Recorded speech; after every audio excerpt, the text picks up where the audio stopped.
आपकी सोच और आपके विचार ये तय करेंगे कि आप कब सफल होंगे, कैसे सफल होंगे, कितने सफल होंगे।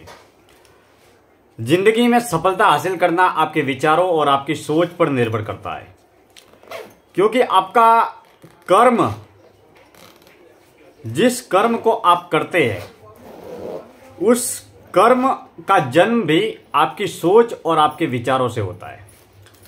अब हमारे मन में, मस्तिष्क में, दिल में, दिमाग में, बुद्धि में विचारों का जन्म कैसे होता है, विचार क्या है, सोच क्या है, और सोच विचार का जन्म कैसे होता है।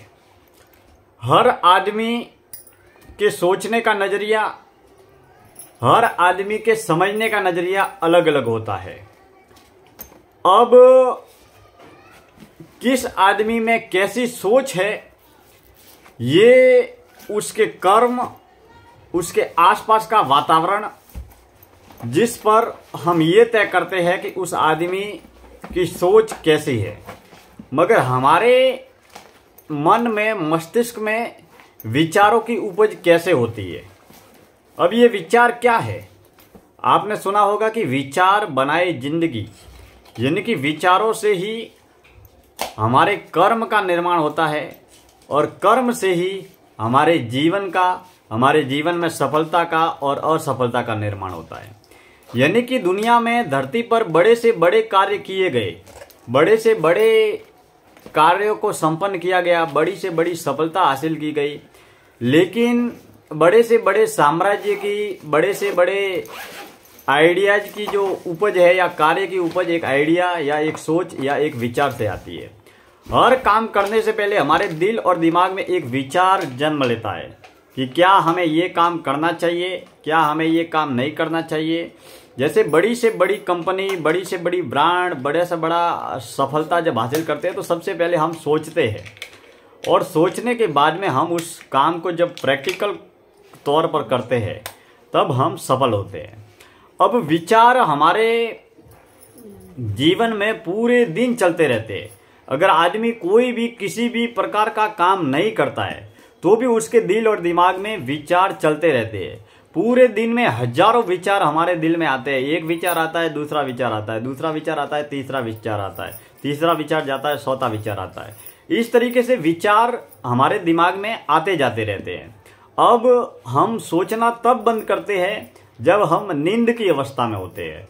अब नींद की अवस्था में जब हम शाम को सोते हैं तो शाम को सोते वक्त भी हमारे दिमाग में विचार चलते रहते हैं, लेकिन जब तक नींद नहीं आती तब तक हमारे दिमाग में विचार चलते रहते हैं। तब तक एक अवस्था ऐसी होती है जब कुछ हमारे दिल में, दिमाग में विचार होते हैं और थोड़ी बहुत नींद आती है और धीरे धीरे हम नींद में प्रवेश कर लेते हैं।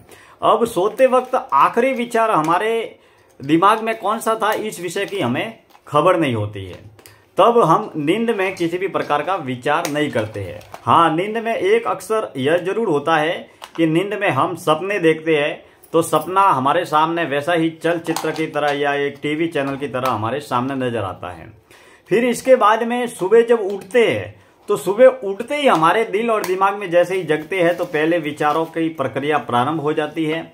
और सुबह जब भी हम उठते हैं तो सबसे पहले विचार हमारे दिल और दिमाग में कौन सा आता है, ये भी हमारे सोच पर, हमारे विचारों पर, हमारे वातावरण पर निर्भर करता है।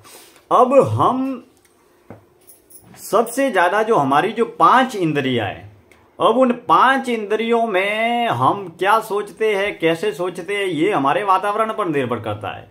लेकिन सबसे ज्यादा जो 5 इंद्रियों में सबसे ज्यादा जो प्रभाव पड़ता है हमारे विचारों पर, हमारे सोच पर, वो पड़ता है हमारी आंखों का।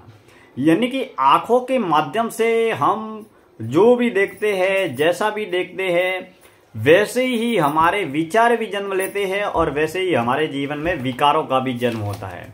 अब ये जो सोच है जिसे रोका नहीं जा सकता, 24 घंटे आदमी कुछ न कुछ सोचता रहता है। कभी ये सोच रहा है, कभी वो सोच रहा है। अभी मैं यहाँ पर बैठा हूं और मैं बैठे बैठे कहीं पर भी सोच और विचारों के माध्यम से हम पहुंच सकते हैं।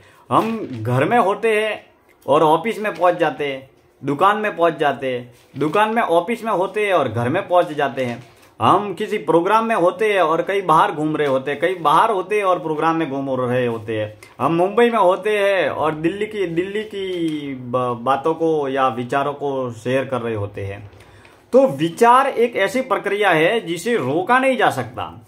हाँ, कुछ मामले में विचारों को केंद्रित जरूर किया जा सकता है, जैसे योग है, ध्यान है, प्राणायाम है। उसके माध्यम से विचारों को एकाग्रचित जरूर किया जा सकता है। अब इन विचारों को एकाग्रचित कैसे किया जा सकता है और उसके लिए क्या क्या प्रयास किए जाने चाहिए, इस विषय में कुछ अलग से हम चिंतन करेंगे। अलग से वीडियो में हम इन विचारों पर चिंतन करेंगे कि विचारों को एकाग्रचित करने के कौन कौन से जरिए हैं और ध्यान की ऐसी कौन कौन सी प्रक्रिया है जो प्रचलित है, जिसके माध्यम से हम विचारों को एकाग्रचित भी कर सकते हैं, अपने विचारों को शक्तिशाली भी बना सकते हैं। अब विचार तो हमारे दिल और दिमाग में 365 दिन 24 घंटे आते जाते रहते हैं। अब जो इंद्रिया है, जिसके माध्यम से हम जो भी कार्य करते हैं, जैसा भी वातावरण होता है, वैसे ही हमारे विचारों का निर्माण होता है।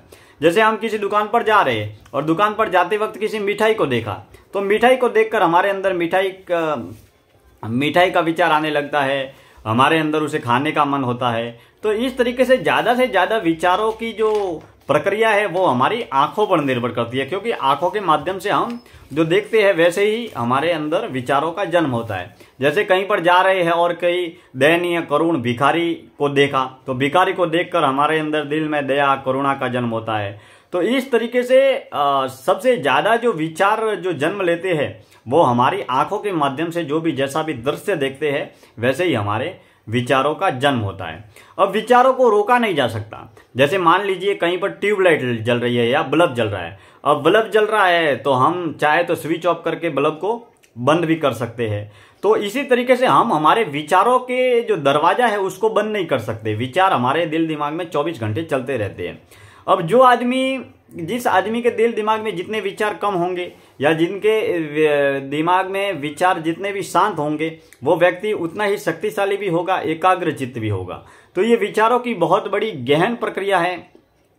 इन विचारों पर हम जब भी नियंत्रण करने का प्रयास करते हैं तो ये विचार भागते रहते हैं। कभी नेगेटिव विचार होते हैं, कभी पॉजिटिव विचार होते हैं। अब विचार भी अलग अलग तरीके के होते हैं। सुबह हमारे अंदर सोचने की विचारों की प्रक्रिया अलग होती है, दोपहर को अलग होती है और शाम को भी अलग होती है।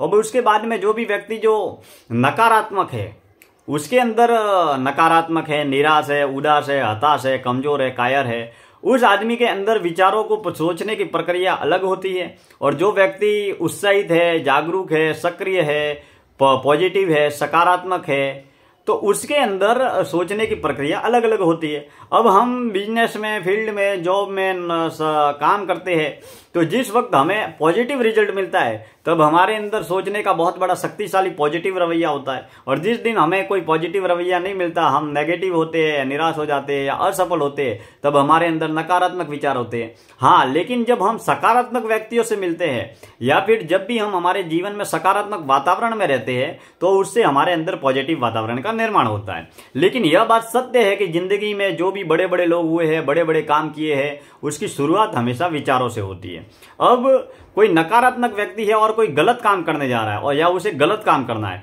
तो गलत काम की शुरुआत भी पहले तो विचारों से ही होगी, पहले दिल और दिमाग से ही होगी। पहले तो वो सोचेगा, अगर चोरी करने वाला आदमी अगर चोरी कर रहा है तो वो भी पहले तो सोचेगा कि मेरे को चोरी करना है। तो सोचने से उसके काम की शुरुआत होगी। अभी कोई व्यक्ति अगर बहुत बड़ा मकान बनाना चाह रहा है तो उसके लिए भी वो सोचेगा। अगर कोई बहुत बड़ी ब्रांड, बहुत बड़ा बिजनेस स्टैब्लिश करना चाहता है तो वो भी पहले सोचेगा। यानी कि कार्य नकारात्मक हो या सकारात्मक हो, नेगेटिव हो या पॉजिटिव हो, उसकी शुरुआत तो हमेशा सोच से ही होती है। इसीलिए कहते हैं बड़ी सोच बड़ा जादू। अब इन विचारों को, इन सोच को कैसे नियंत्रित करना है और कैसे एकाग्रचित करना है और उन विचारों को, उन सोच को एकाग्रचित करके कैसे हमें अपने लाइफ, कैरियर, बिजनेस या जो भी काम कर रहे हैं उस पर कैसे फोकस करना है, ये एक अलग तरह की युक्ति है। इसके लिए हमें विशेष रूप से विचारों को एकाग्रचित करना होगा ताकि हमारा टाइम और एनर्जी फिजूल कार्य में वेस्ट न हो। आप जितने भी बंधु हमारे YouTube चैनल से जुड़े हैं, बहुत बहुत धन्यवाद। हम ऐसे ही एक से बढ़कर एक सकारात्मक और रचनात्मक, कलात्मक विचारों पर, कार्यों पर चर्चा करते रहेंगे। आप हमारे YouTube चैनल को लाइक्स, कमेंट्स और सब्सक्राइब जरूर करें ताकि आप और हम हमेशा जुड़े रहें। आपके विचारों का, सलाह का, सुझाव का तहे दिल से स्वागत है। धन्यवाद।